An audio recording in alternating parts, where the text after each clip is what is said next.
y Amado, ya que te tengo ahí, Artemio, ya que te tengo ahí, bueno, se cumple un aniversario del nacimiento de Evita, y mientras tanto estamos viendo una situación desde el punto de vista social dramática, ¿no? Que tiene que ver A con los ingresos, B con los precios y demás. Conversábamos más temprano en la mañana en el programa con Daniel Arroyo, que reconocía que el aumento del salario mínimo vital y móvil es absolutamente insuficiente. Y también surgió un estudio que el gasto en jubilaciones del mes de marzo fue el más bajo del año 2014. Y también trascendió que el déficit del primer trimestre del año es de 0.6. O sea, un gobierno que está, ahorrando, ajustando, tranquilizando la economía, no sé vaya a saber qué, pero si esto no es un ajuste, ¿qué es? Bueno, la Fundación Germán Abdala hoy dio a conocer su informe sobre evolución del consumo, y entre el último trimestre del 2020 y el primer trimestre del 2021, el consumo creció 0. O sea, efectivamente seguimos planchados en términos de consumo, y lo que decís vos, ¿qué haría Evita en esta circunstancia? Ahí seguramente estaría del lado de la heterodoxia en términos de ingreso, y obviamente planteando que esta situación en un gobierno peronista no puede permanecer. Un gobierno peronista no puede tener jubilaciones, pensiones, salario mínimo vital y móvil por debajo de la línea de indigencia para 4 personas. Sin embargo, es lo que pasa. Y no solo eso, han dado un aumento al salario mínimo que garantiza que en marzo del 2022 va a seguir por debajo de la línea de indigencia nuevamente. O sea que tenemos claramente una contradicción con lo que planteaba Evita. Hoy Eva es una figura disruptiva para el actual modelo económico. Sí, yo te diría que lo que planteaba Evita y lo que planteó el presidente. Nosotros acá estamos en una situación donde no se está cumpliendo lo que el presidente señaló, de subir los ingresos de la población por encima de los precios. Entonces ahí hay una visión desde el Ministerio de Economía que yo creo que no tiene nada que ver con este proyecto político, ¿no? A propósito del viernes pasado, el último conversatorio, ahora el viernes pasado fue el día donde se dio el capítulo de telenovela a propósito del aumento de las tarifas eléctricas, que también es otro elemento a tener en cuenta, ¿no? Forma parte del salario real. Porque al tema de inflación hay que sumarle que la inflación en alimentos es por encima del promedio inflacionario. Entonces, las clases populares son las que más perjudicadas se ven. Y estas decisiones que ha ido tomando el ministro de Economía de no usar los fondos públicos como parte del motor del sistema económico en un momento donde claramente, primero, culpa del gobierno de Macri, sin ningún lugar a duda. Segundo, producto de esta pandemia que también provoca un freno en el sistema de producción en la República Argentina. Bueno, ahí es donde tiene que aparecer el motor del Estado, sin ningún lugar a duda. Pero hoy no cabe ningún lugar a duda, y no hace falta tomar de ejemplo a otros países. La propia historia argentina nos lo muestra, ¿no? En el final del gobierno de la Rúa, se buscaba hacer ajuste en una situación de caída económica. Bueno, terminó explotando el país. ¿Se acuerdan de la ley de déficit cero? Que le sacaba el 13%. ¿Está ese peligro hoy, Amado? Yo creo que hay que revertir esta situación. Porque además, ojo, esta es la situación más grave de los últimos años, porque la pandemia es una cuestión global y le agrega muchas dificultades. Pero nosotros entre 2008 y 2011 fue la acción del sector público, fue la acción de la política de ingresos la que nos permitió sortear una crisis global también. Porque a ver, me gustaría detenerme en este punto, con vos, Amado, también que se sume Artemio. Vos estuviste ahí, digamos, un gran mérito que vos tenés, Amado, en términos históricos. Vos estuviste ahí, vos estuviste sentado fuiste director técnico, jugaste adentro de la cancha, o sea, estuviste en un gobierno, fuiste ministro de Economía, tuviste una crisis, que es la crisis del año 2008, la caída de Lehman Brothers, no de este alcance, hay que decirlo, esta crisis es mucho más profunda, pero tuviste una situación más o menos de cimbronazo, en un gobierno también acosado políticamente y electoralmente, con una posición que estaba articulada más o menos en los términos similares a los actuales. Te hago una pregunta bien sencilla y bien complicada, Amado. ¿Qué hay que hacer, digamos? ¿Qué se podría hacer? O voy más a fondo. ¿Qué harías vos? ¿Harías un super salariazo a través de la UH, a través de las jubilaciones mínimas? ¿Cuál es el camino? Nosotros ya lo veníamos diciendo antes de la pandemia, Daniel, desde estos viernes en tu programa, que ya no sabemos ni cómo se llaman, que lo que hacía falta era un shock de ingresos, porque Macri te había dejado una situación desastrosa en términos de ingresos. ¿Sabes qué te van a decir? Eso va al dólar, ese shock de ingresos al dólar va una corrida cambiaria. Al dólar van los aumentos de precios. Al dólar van los ingresos de los sectores concentrados. Es cierto que si vos le das aumento de ingreso a la población y permitís que haya aumentos de precios, bueno, los sectores que concentran ese gasto del pueblo compran dólares. Pero el problema no está en el aumento de ingresos de la población, está en los problemas de concentración de la economía argentina, que no es un problema nuevo. Que vos tenés que, en una etapa como esta, vas a tener que tener mecanismos de control severos. Y podemos discutir que los controles no duran y a la larga fracasan. Bueno, mirá, la economía no es llegar a una isla, es cruzar un río. Y es cruzar un río lleno de barro, de cocodrilos, que a veces se cruza una sirena y a veces pasa un bote. Pero vivís cruzando el río. No, totalmente de acuerdo con Amado. Además, ¿qué va a ir al dólar? Estamos en una situación de ingresos crítica, peor, imposible, la peor desde enero del 2002. Vamos a ser sinceros, el último informe de cifras fue muy contundente, lo comentamos acá, ya en plena gestión del nuevo gobierno, ya no Macri, enero del 2020 a enero del 2021, los salarios crecieron un 32%, los precios un 38% y alimentos y bebidas un 42%.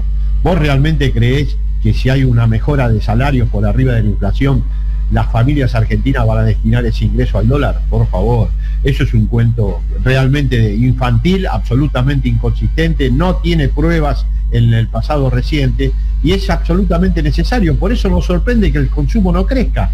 Y yo creo que eso ralentiza también, no me quiero meter en temas que maneja Amado, ralentiza también el crecimiento económico, o eventualmente el crecimiento lo hace para unos pocos. Es que en esta etapa vos necesitás fortalecer el mercado interno, sin ningún lugar a duda. Si has tenido excedentes de balanza de pagos, vos no has tenido un problema de la economía en términos del comercio exterior. Has hecho una buena negociación de la deuda que te ha liberado de pagos en el mediano plazo, no solo en el corto plazo. Eso se ha hecho. Tenés todavía pendiente la negociación con el Fondo Monetario, que el mundo está diciendo que el fondo tiene que esperar. El mundo lo está diciendo. Entonces, vos lo que necesitas es fortalecer el mercado interno. A propósito del fondo, esta semana hay que poner la semana que viene hay que pagar unos 300 millones, ¿no? De intereses. Hay una tensión también internamente, ¿no? Primero que debieran ser montos que no tendrías que tener problemas con los excedentes de balanza de pagos que has tenido. Primer punto. O sea que podrías discutir desde una posición más, digamos, tranquila, habiendo solucionado el problema de la deuda con los privados. Pero segundo, que vivís en una situación excepcional en la cual tenés que sentarte a decir, no es momento de tener un acuerdo, no es momento de cerrar nada, porque nadie sabe cuál va a ser la economía de salida de esta situación. Nadie sabe cuál va a ser el precio del petróleo, el precio de los llamados commodities, el precio de las exportaciones argentinas, la tasa de interés global. Entonces no es momento de hacer ningún acuerdo. Es momento, como decía Piero, de parar para ver. Parar para ver implica que no hay que hacer pagos hasta que no termine esta situación. Bien, además, el tema perdón, sí, déjame agregar una cosa, que si es tan importante el tema de los dólares, no se explica cómo hay una tremenda sangría por el río Paraná, por la llamada hidrovía, una cantidad enorme de exportaciones que no se controlan, que serían dólares que el Estado argentino podría tener. Por lo tanto, argumentar que no damos IFE o no damos aumento de sueldo porque va el dólar, teniendo en cuenta todos los dólares que se están perdiendo por ese tipo de canales, es como muy problemático, ¿no? Buen apunte el del profesor. El presidente de la Nación se manifestó públicamente con respecto a la decisión que tomó la Corte de declarar inconstitucional el DNU ya vencido, que restringía la presencialidad en los colegios en la zona del área metropolitana, que fue recurrido a la justicia por Horacio Rodríguez Larreta. Si les parece, vamos a escuchar al presidente. Esto decía el presidente en Ensenada con respecto a la Corte. Yo que reivindico el Estado de Derecho, le digo a la justicia, basta, paremos, ya han hecho mucho daño. Y vuelvo a repetirles, elijan el candidato a presidente que quieran, aunque no sea yo, no sea Sergio, no sea Cristina, no sea Axel, elijan al que quieran, pero no usen las sentencias para favorecer a sus candidatos. Bueno, Artemio, Amado, profe, ¿quién quiere arrancar? No, interesante lo que plantea Alberto. Primero, que ya nombró a los 4, se incluyó en los 4 presidenciables dentro del espacio, lo que me pareció una definición muy honesta. Y luego es verdad, la justicia utiliza la sentencia en favor de un candidato presidencial, a mi juicio, obviamente con una candidatura muy extemporánea, o por lo menos apresurada, que es el Rodríguez Larreta. Es evidente que el fallo que tuvo sobre el último fallo de la Corte Suprema está directamente orientado a mejorar la posición en términos electorales del actual jefe de gobierno de la Ciudad de Buenos Aires. Por lo tanto, lo que dijo el presidente es estrictamente justo y cierto. A mí me parece, complementando lo de Artemio, ¿no?, que no solo es lo que dice Artemio, sino que estamos viendo en blanco sobre negro, y así lo expuso el presidente, esta idea que yo vengo desarrollando de democracia condicionada. Porque vos fijate lo que sucede, ¿no? Dentro de los 3 poderes de la República hay 2 poderes que son democráticos, el legislativo y el ejecutivo, que son elegidos por el pueblo, en un caso cada 2 años, en otro caso cada 4 años. Y tenés un poder que no es democrático, más bien se parece a un poder oligárquico o aristocrático, o el nombre que quieras darle, pero no es un poder popular. Y la idea es que en las constituciones estas de fines del siglo XVIII hacía de contrapoder el poder judicial, no la justicia, el poder judicial. Y acá lo que están haciendo es condicionando a las decisiones democráticas, porque son leyes, y esto que marca el presidente Alberto Fernández me parece que muy claramente ya tiene una historia larga, ¿no? Porque recordemos lo que pasó con la ley de medios, ¿no es cierto?, que la tuvieron parada mientras necesitaron tenerla parada, a través de mecanismos muy endebles en términos democráticos, o la propia democratización de la justicia, que la paró el propio sistema judicial. Entonces, estamos viviendo en un sistema que el poder popular vive siendo condicionado. Esto es una democracia de muy baja intensidad, donde una cosa es que se puedan elegir los presidentes, los legisladores, y otra cosa es que puedan llevar adelante el programa que vienen a llevar adelante, porque lo que hace el sistema de poder concentrado es utilizar a gran parte del poder judicial para condicionar a las democracias. Bien, hacías referencia, y vamos a ir un poquito con la historia con el profe, hacías referencia a lo que sucedió en el año 2013, ¿no? Cuando vos eras vicepresidente y el gobierno que vos integrabas comenzó lo que se llamó la reforma judicial, que tuvo muchas oposiciones en aquel momento. Esto decía Cristina hace 8 años atrás. 8 años atrás, esto decía Cristina. Decía que ha aparecido en la República Argentina, contrariando a todo el sistema constitucional argentino, un derecho de veto que solamente la Constitución le reconoce al Poder Ejecutivo y que hoy ya se ha trasladado al Poder Judicial, que veta las leyes que hacen legisladores, presidentes. La verdad que cuando hablan de tanta reforma constitucional, que reelección, que no reelección, la verdad que en el 2015 yo quiero ser jueza. La verdad es esa. Yo en el 2015 quiero ser jueza. ¿Para qué presidenta? Pero no jueza de la Corte, tampoco apenas de primera instancia.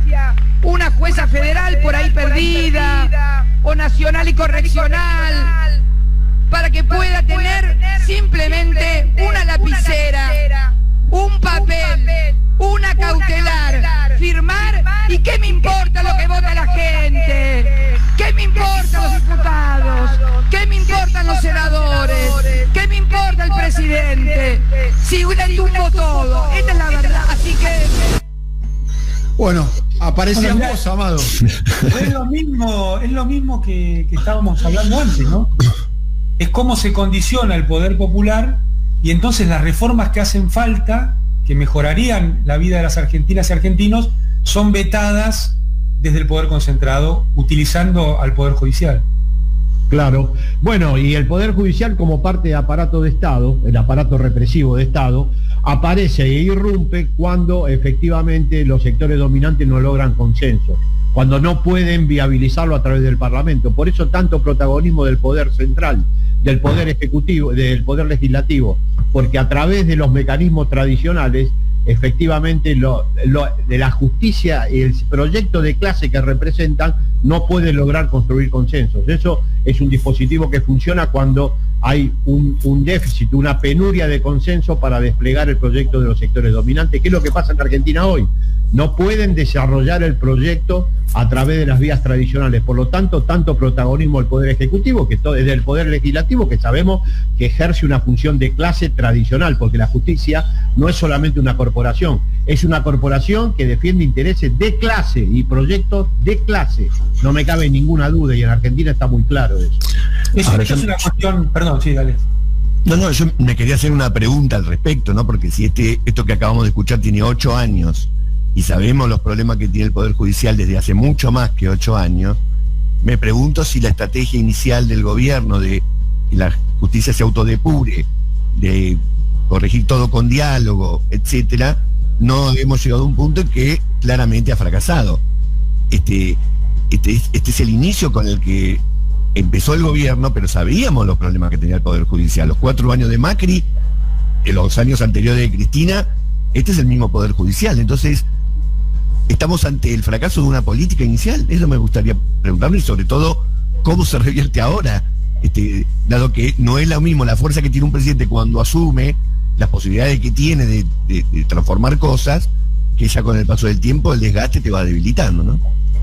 A mí me parece que el tono y cómo lo señaló el presidente marcan a las claras que hay un cambio de estrategia. Bueno, hubo un cambio de ministro de Justicia, por ejemplo, ¿no?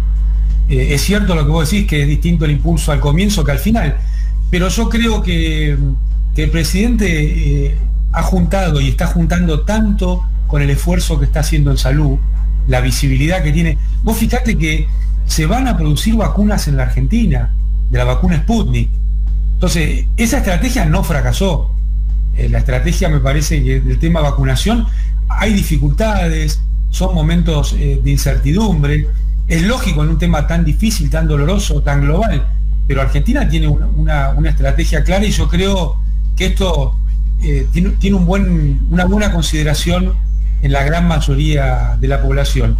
Y me parece que es un punto de acumulación, que bueno, este año vamos a enfrentar elecciones y veremos qué sucede a partir de esto, pero lo que señalaba antes Artemio, y un poco es lo que decís vos, Sergio, es una cuestión global, ¿no?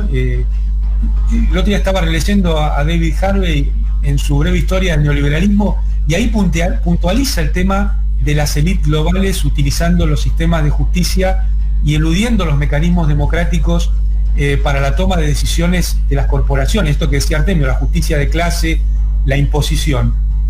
Y me parece que en Argentina tiene un nuevo condimento, que es la autodenigración de los propios legisladores de la oposición, porque vos fíjate, en términos de lo que marca la Constitución, pierden elecciones, pierden votaciones en las cámaras y dicen lo vamos a judicializar. Entonces ellos mismos están denigrando al poder legislativo, al mandato que tienen del pueblo. Lo que tendrían que hacer es ir buscando formas de juntar para las políticas que ellos pretenden llevar adelante, de buscar consensos, buscar alternativas, pero no esto de judicializar cada paso que se da, ¿no?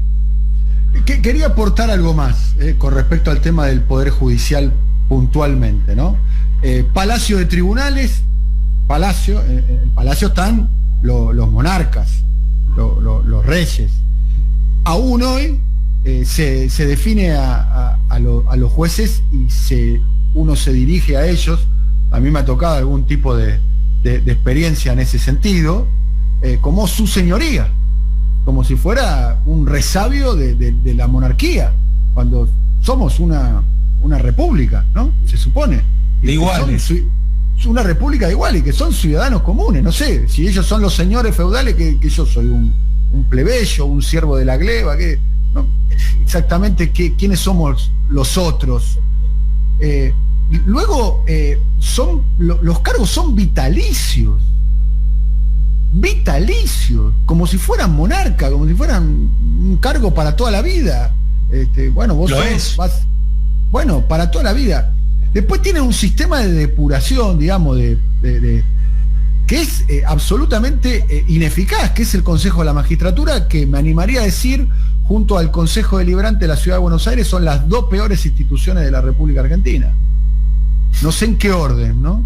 El Consejo Deliberante de la Ciudad de Buenos Aires o el Consejo de la Magistratura, pero son absolutamente ineficaces, porque la verdad que los jueces hacen barbaridades y no les pasa nada. A ver, a un intendente no hace cloaca, cordón cuneta, no pone semáforo, no arregla los colegios, y a los 2 años le votan en contra y a los 4 lo echan. Lo mismo pasa con un presidente, sea quien sea el presidente, Macri, Cristina, o Alberto, o el que venga, o los que vinieron. Todos pierden. Y mira Macri. Por defender pero los jueces nunca pierden. No, nunca pierden, porque la Corte Suprema, que defiende el mismo proyecto de Macri, no perdió, sigue. Exactamente, cobran 800.000 pesos por mes. Que deciden ellos hacen la paritaria. Hacen su propia paritaria, no pagan impuestos a la ganancia, tienen un régimen fiscal y tributario para sí mismo, una cosa oligárquico, que, a ver, que no resiste sentido común. No resiste sentido común. ¿El nombre de qué? No sé. Y agregarle algo, Daniel, a esto que vos decís, ¿no? Se rasgan las vestiduras, por ejemplo, con la reelección de los intendentes. Entonces, lo que puede para algunos, y nadie se escandaliza, ser de por vida, para el resto no. Ahí es donde ves que lo que decía Artemio, que es una cuestión de clase. Ellos tienen un sistema de clase para defender los privilegios que tienen. Un mes y medio de feria judicial, un mes y medio por año. Una licencia de un mes y medio, que esto está extendido a todos los trabajadores del Poder Judicial, no solo a los jueces, pero es un régimen que no tiene la mayoría de los trabajadores en la Argentina, ni la mayoría de los trabajadores estatales en la Argentina. Y después, como telón de fondo, es que el servicio es pésimo. O sea, es un servicio público, porque la justicia no deja de ser un servicio público, un servicio social y público, cuyo nivel de eficacia es, como mínimo, bajo.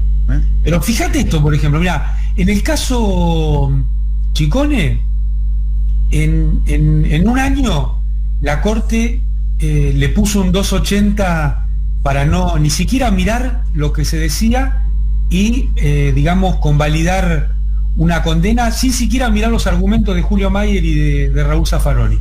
¿No es cierto? Un año. Vos tenés el caso de Florian Avellaneda, asesinado en el 76. Todavía no tiene sentencia definitiva. Está en la Corte, creo que del 2017, que salió de casación. Entonces, no solo el servicio es malo, sino que además es totalmente sesgado, totalmente arbitrario. El caso de las armas, del contrabando de armas, 6.500 toneladas de armas traficadas, estuvo dando vueltas 25 años. Y la condena que tenía el expresidente Menem la anularon por el paso del tiempo. Era demasiado tiempo para condenarlo. O sea, algunas cosas las hacen rapidito y otras a fuego lento, ¿no es cierto? Y a esto lo llaman tiempismo. Bueno, yo diría que es ilegal y arbitrario.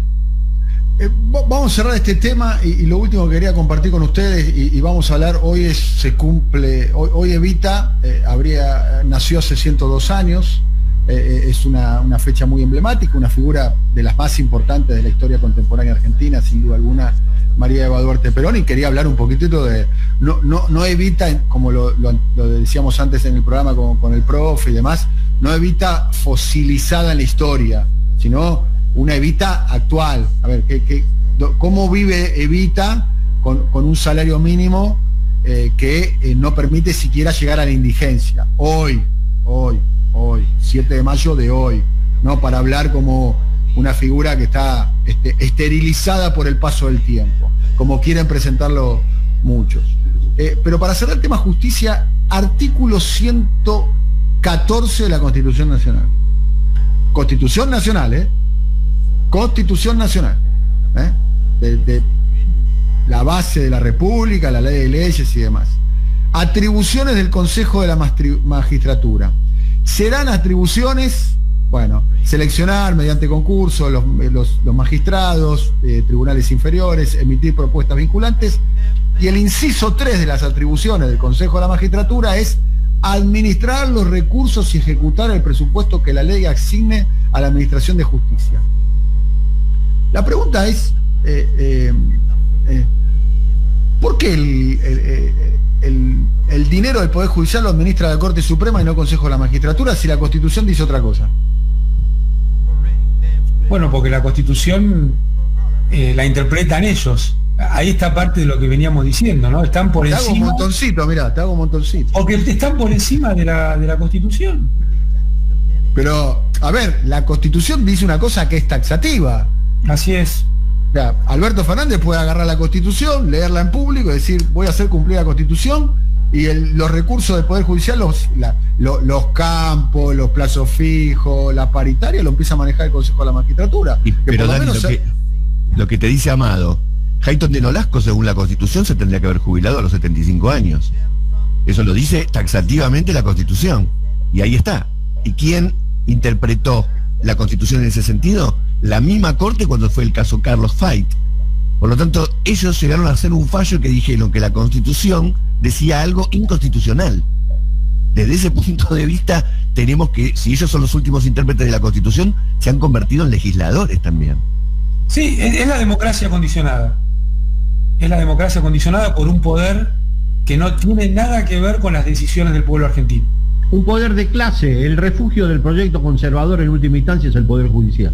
Bueno, para cerrar, minutos finales para analizar lo que ha sucedido esta semana en España, con un tsunami electoral de la derecha. Ha duplicado la cantidad de votos Isabel Díaz Ayuso, una persona absolutamente desconocida hace algunos años atrás. Hoy la gobernadora revalidada de Madrid está en condiciones de formar gobierno con los votos propios, solamente con la abstención de Vox, y una debacle de la izquierda, ¿no? El peor resultado electoral de los socialistas en toda la democracia, salieron terceros. Se retiró de la política Pablo Iglesias después del resultado, salió quinto Pablo Iglesias. Emergió ahí una izquierda, la más, si se quiere, tolerable para los medios y el sistema financiero español, que es Más Madrid, que es la decisión de Podemos encabezada por Íñigo Rejón, pero un giro claro hacia la derecha de Madrid, que hasta hace poco era como un territorio en disputa.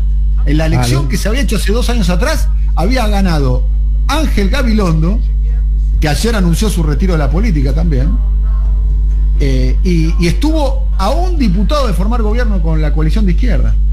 Esto hace 2 años atrás.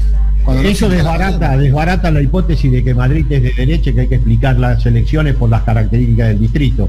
Obviamente no es así. Incluso en esta elección, sumada a todas las experiencias de centro-izquierda e izquierda, Unidas Podemos, PSOE, más Madrid, tienen el 42% de los votos. No es eso. Yo creo que la explicación, más allá de la especificidad de las que nos hablaba Vargas en el programa anterior, sobre los discursos, los posicionamientos de candidatos, hay que encontrarlo en la crisis de coalición de gobierno. Parece ser que la crisis de la socialdemocracia es el palo enjabonado para el retorno de la derecha. Lo que vuelve es el Partido Popular. Era impensable hace 2 años esa vuelta y hoy está en situación de, a partir de Madrid, recomenzar una estrategia de vuelta a nivel nacional.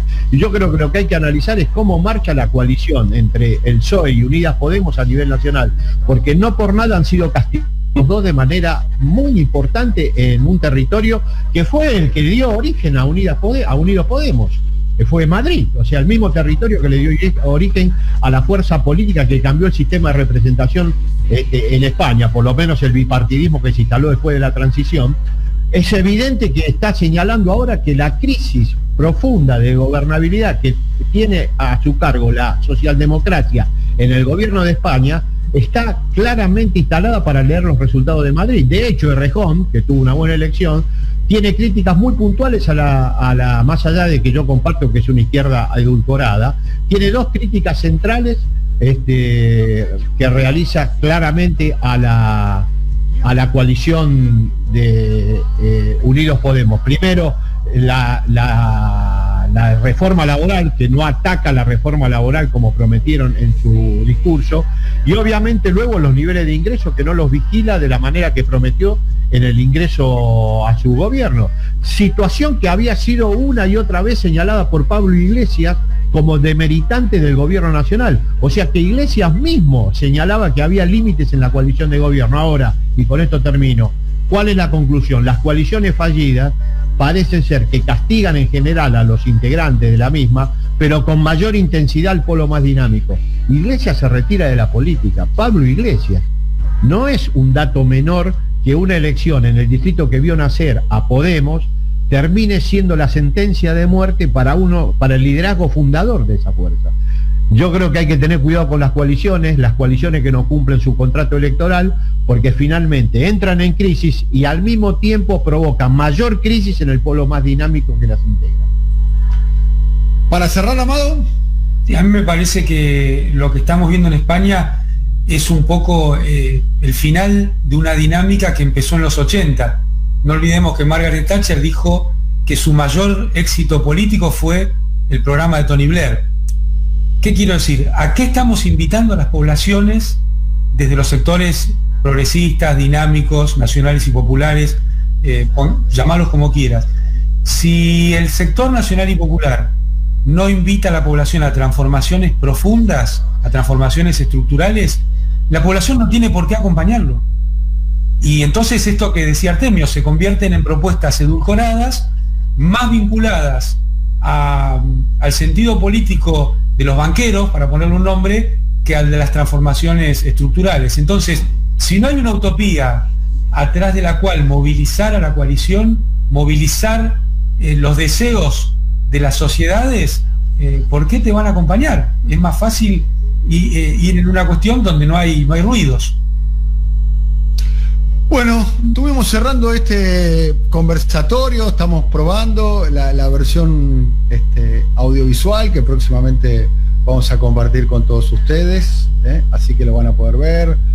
Ya le pusimos 2 tapecitos, ya tenemos muchas cuestiones para ir seguramente mejorando. Todos los días hay que mover la carne para que no se pase el asado, así que ir creciendo a poco, y la verdad que creo que vamos a hacer algo muy, muy interesante tratando los temas de la semana desde el punto de vista político, económico y demás. Te agradezco mucho, querido Amado, un abrazo muy grande, hasta la próxima.